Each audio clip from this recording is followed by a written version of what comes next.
ресурстарды экономикалық және экологиялық тұрғыдан бағалаймыз. Сен табиғи ресурстардың адам өміріндегі маңызы туралы не білесің? Ендеше, біз табиғи ресурстармен және олардың жіктелуімен танысайық. Адам табиғаттан тыс өмір сүре алмайды.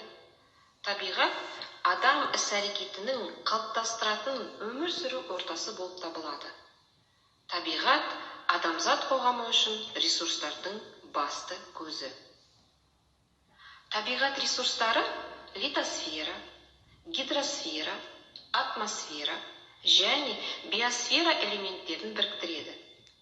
Ал бұларды көптеген белгілеріне байланысты классификация жасауға болады. Табиғи ресурстар түрлері: минералды ресурстар, су ресурстары, жер ресурстары, биологиялық ресурстар. Дүниежүзілік мұхит ресурстары, климат ресурстары, космостық ресурстар. Енді жоғарыда аталып өтілген табиғи ресурстардың түрлерінен су ресурстарын қарастырайық. Егер біз планетамызға космостан қарайтын болсақ, жер сумен жабылған көгілдір шар сияқты.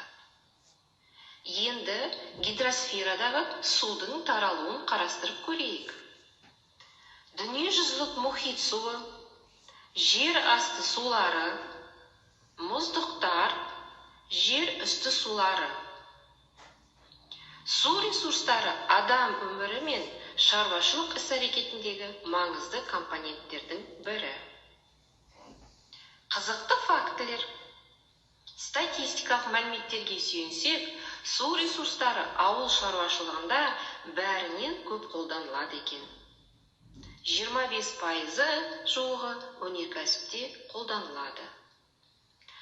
Ал су ресурстарының 9% адамдардың қажеттілігіне, яғни коммуналдық және тұрмыстық сферада қолданылады.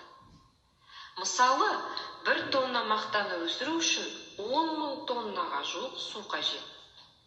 Сондай-ақ 1 тонна бидайға 1,5 тонна су керек. Ал өнеркәсіп саласында 1 тонна шойынға 250 тонна су қажет екен. Сонымен бірге 1 тонна қағаз өндіруге 236 тонн су қажет екен. Адам мен табиғат бір-бірімен өте тығыз байланысты. Ал онда біз сіздермен қоғам мен табиғат арасындағы өзара байланысты қарастырайық. Табиғаттың қоғамға әсерін қарастырайық.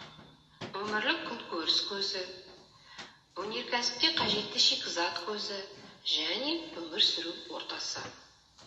Ал қоғамның табиғатқа әсері бұл қалыптасқан табиғи кешендердің өзгеруі және табиғи кешендердің құрылуы. Егер біз табиғат байлығына ұқыпты және саналы қарайтын болсақ, адам мен табиғат арасындағы өзара байланыс үйлесімділік табады. Сонымен, бүгін біз планетамызда кездесетін табиғи ресурстар және олардың классификациясымен таныстық. Әлемдегі табиғи ресурстардың барлық түрлері мен топтары белгілі бір мөлшерде Қазақстанда кездесетіні бізге белгілі болды. Ендеше, адамзаттың табиғи ресурстарымен қамтамасыз етілуі және олардың тиімді және ұтымды пайдаланылуы дүние жүзі бойынша негізгі өзекті мәселелердің бірі болып саналады. Келесі кездескенше, қымбатты достым. Ал енді оқушылар, бейнебаянды тамашалап болсақ, бұл жерде біз табиғи ресурстардың жіктелуімен танысында. Енді осы табиғи ресурстардың ішінде ресурсқа тоқталатын болсақ, ресурс жалпы қор деген мағынаны білдіреді екен. Табиғи қорлар табиғи ортаның, қоғамның материалдық және рухани мұқтажын қамтамасыз ету үшін өндірісте пайдаланылатын бөлігі. Ал осы ресурспен қамтамасыз етілу дегеніміз, бұл табиғат ресурстарының қорының қолданылуына қатынасы.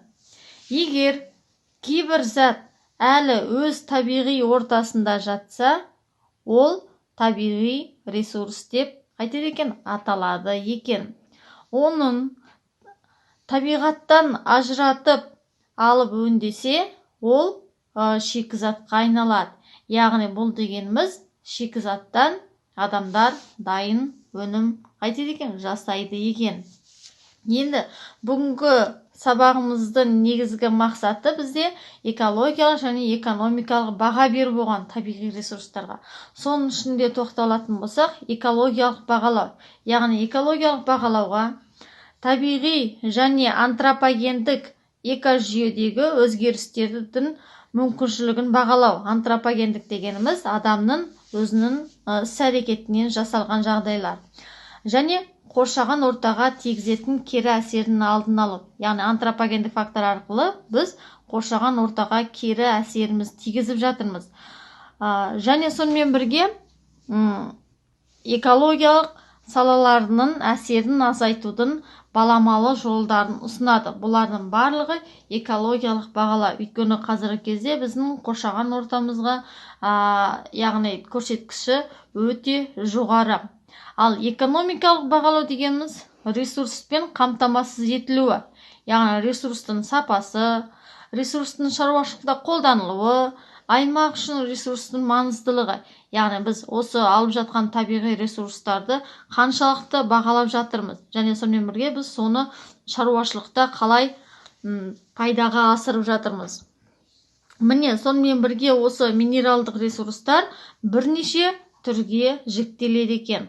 Олар отын энергетикалық, металдық, техникалық, металл емес және құрылыс материалдар. Бұлардың әрқайсысына тоқталатын болсақ, отын энергетикалық кешенге мұнай, газ, көмір. Яғни мұнай мен газ бізде Қазақстанда, Батыс Қазақстан облысында кездеседі. Көмір өзіміздің орталық Қазақстан, яғни сонымен бірге солтүстік Қазақстанда да бар.